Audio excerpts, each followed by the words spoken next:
on se retrouve aujourd'hui pour une nouvelle recette. Il s'agit de la recette du risotto au poireau et au poulet croustillant. Tout de suite les étapes pour réaliser cette recette. Voilà, ici première étape, j'ai 4 œufs entiers auxquels je rajoute du jus de citron. Ça va nous aider à attendrir ici le poulet. On vient rajouter de l'ail semoule. On vient mettre du sel ainsi que du poivre. Et on vient mélanger le tout. Si vous avez du paprika fumé, vous pouvez également en rajouter. Ça se marie très bien avec le poulet. Et on va venir tremper donc nos escalopes de poulet. Vous pouvez en compter une par personne. Donc la quantité reste au choix. Et donc là, je viens disposer les escalopes de poulet. Et on va les laisser donc dans ce mélange d'œufs le temps de préparer notre risotto. Voilà, ici j'ai un blanc de poireau avec une échalote. Donc je vais commencer par tailler mon poireau. Donc je commence par le couper en deux. Et ensuite je vais créer des longues tiges. Et je viens donc détailler en petits morceaux comme ceci.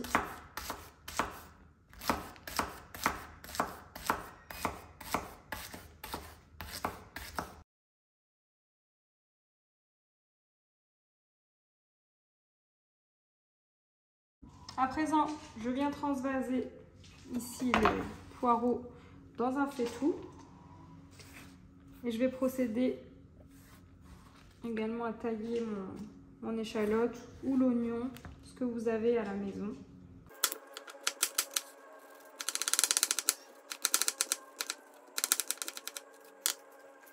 Alors ici, dans une casserole, dans un pichet, ce que vous avez à la maison, vous venez émietter 2 bouillons, soit de poule, soit de légumes. Et on va venir verser au-dessus 1,3 litre d'eau bouillante. On va le laisser tranquillement fondre.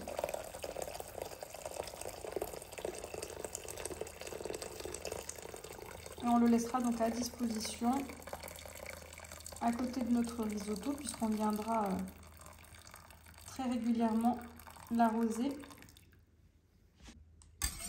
N'hésitez pas à mélanger pour bien faire fondre ici le bouillon. Vous pouvez également utiliser 2 paquets de Cubor, ça marche aussi très bien. Voilà, donc retour sur le risotto. Donc là, on vient mettre une quantité généreuse d'huile d'olive que vous pouvez bien sûr remplacer par de l'huile neutre type tournesol. Et on vient allumer le feu sur un feu moyen. Alors ici, pour aider notre poireau et notre échalote qui sont gorgés en eau, on vient rajouter du sel afin qu'il dégage toute l'eau à l'intérieur. Attention à ne pas mettre trop de sel, tout dépendra de vos bouillons. Il y a des bouillons qui sont plus ou moins salés. Et dans tous les cas, on régulera l'assaisonnement en fin de cuisson du risotto.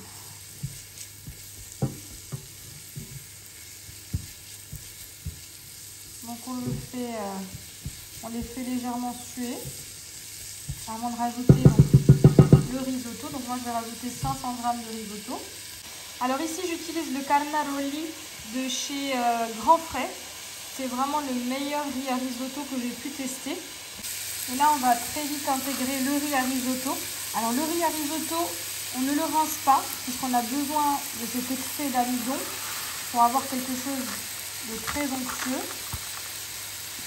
Et là, étape très importante, on veut enduire chaque grain de riz de matière grasse. Donc on va mélanger pendant 1 à 2 minutes notre riz sans rien intégrer d'autre.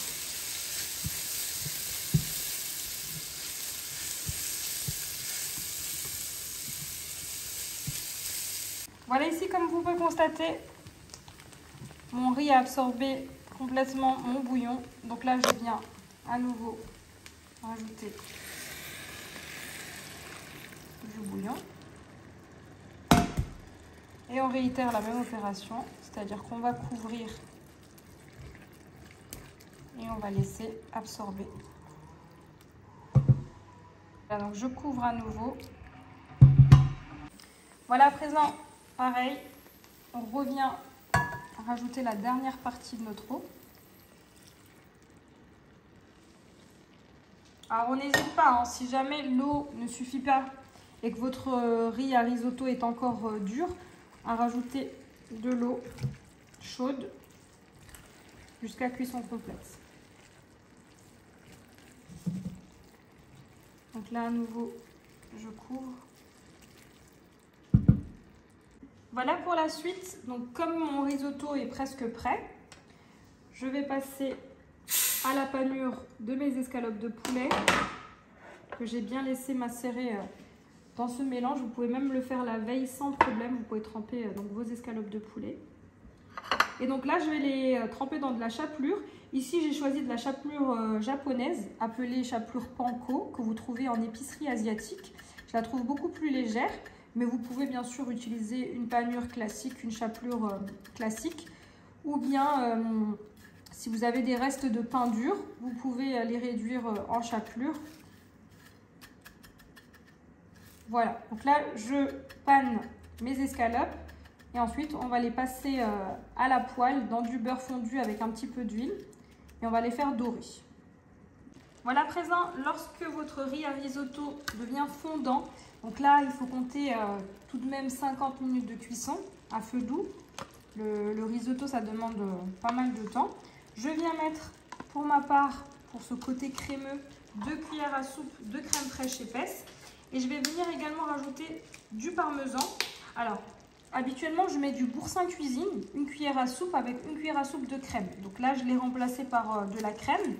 Mais je vous recommande vraiment de garder la recette avec le boursin cuisine. Vous verrez, franchement, c'est excellent. Et en ce qui concerne le parmesan, ça dépend vraiment des goûts. Moi, je viens rajouter généreusement du parmesan, l'équivalent de 2 bonnes cuillères à soupe. On vient mélanger le tout.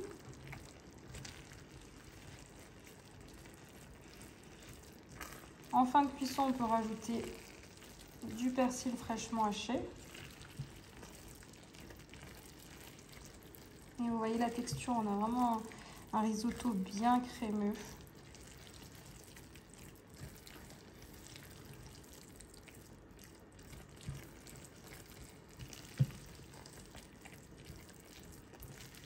Voilà, donc là, je stoppe le feu.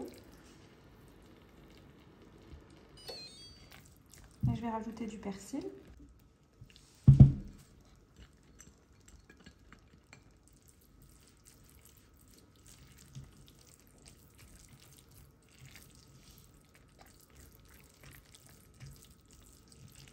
Et je réserve le temps de préparer mon poulet croustillant. À présent ici, je viens faire chauffer une poêle. Je vais venir déposer un morceau de beurre avec de la matière grasse. Donc je vais rajouter également un peu d'huile. Voilà, ici je laisse mon beurre fondre et ensuite on viendra rajouter l'équivalent de 2 bonnes cuillères à soupe d'huile de tournesol. Voilà, j'ai ici mon beurre qui a pratiquement totalement fondu. Je viens rajouter mon huile.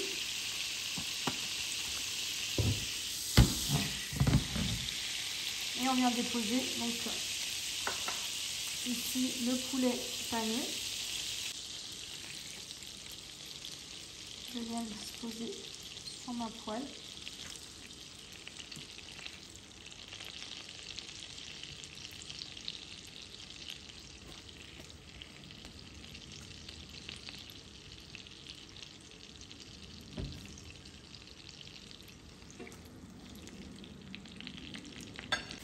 Voilà, au bout de quelques minutes, je viens tourner ici mes escalopes de poulet.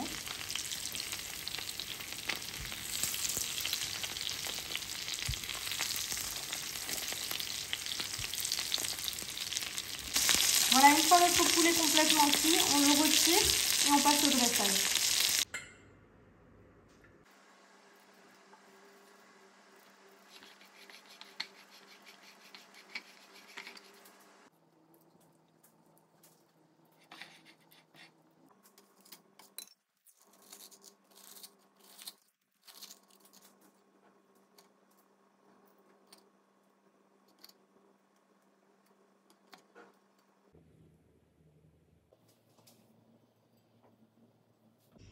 Et voici, cette vidéo arrive à sa fin. J'espère que vous avez aimé cette vidéo. N'hésitez pas à me laisser un commentaire et je vous dis à très vite pour de nouvelles vidéos.